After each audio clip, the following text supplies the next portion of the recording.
Praise lord అండి అందరికీ. యేసయ్య అతి పరిశుద్ధ నామంలో మరి మీ అందరికీ వందనాలు. ఈరోజు దేవుని యొక్క వాక్యం చదువుకుందాం. కీర్తనల గ్రంథం 140 అధ్యాయం 12వ వచనం.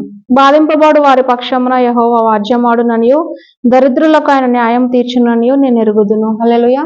బాధింపబడు వారి పక్షమున ఆయన ఉన్నాడని, అంటే వాద్యం ఆడతానని ఇక్కడ దేవుడు వాక్యం ద్వారా తెలియపరుస్తున్నాడండి.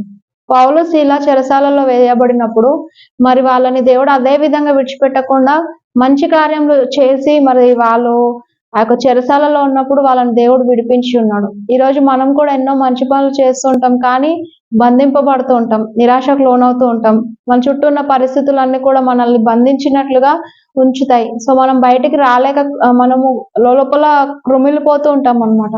కానీ మనల్ని దేవుడు విడిపిస్తాడు, ఖచ్చితంగా విడిపిస్తానని ఇక్కడ వాక్యం ద్వారా దేవుడు తెలియపరుస్తున్నాడు. అంటే మన పక్షంన దేవుడు వాద్యం ఆడతాడు, వాటిలో నుండి మనల్ని బయటికి తెస్తానని. ఈరోజు ఏ సమస్య చేత మనం కృంగిపోతున్నామో, ఆర్థిక పరిస్థితులైనా, వ్యాధి బాధలైనా, మానసిక ఒత్తిళ్ళైనా ఏవైనా కావచ్చు, మనము బాధింపబడుతున్నాం కాబట్టి ఖచ్చితంగా దేవుడు వాటి నుండి విడిపిస్తాడు. మన పక్షంలో వాద్యం ఆడి ఏ విషయంలో మనం బయటికి రాలేకపోతున్నామో మరి దేవుడు విడిపిస్తాడండి. ఈ యొక్క వాక్యాన్ని బట్టి దేవుని నామానికి మహిమ కలుగును గాక. Praise the lord.